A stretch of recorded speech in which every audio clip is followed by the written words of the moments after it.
ராத்திரி ஆகிவிட்டது. பஞ்சம் எழுப்புறதுக்கு எதுவுமே இல்ல, அத்தனையும் கொடுத்துட்டோம்.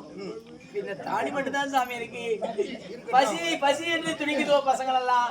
நாட்டுல மழையும் போயிடுது, எதுவுமே இல்லையே, எப்படி வயிறு போயிடுது. அந்த பிள்ளை ஏகத்துல பசி பசி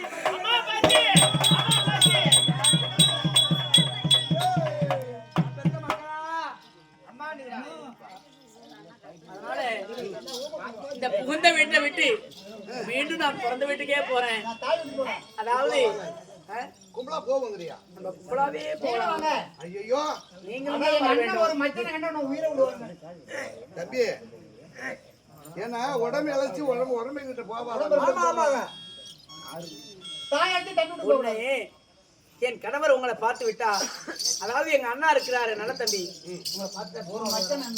ஒரு மச்சன் எவ்வளவோ கொடுத்து எவ்வளவோ உதவாரு. ஆமா போதும். சரி நான் என்ன சொல்றேன், அம்மா நமக்கு தெரிஞ்ச வேலை ஒண்ணு இருக்கு, செய்யுமா? போகலாம். நமக்கு தெரிஞ்ச வேலை ஒண்ணு இருக்கு, செய்து போயிருப்போமா? என்னங்க பண்ணவா? சாமியை தட்டி அது விட்டு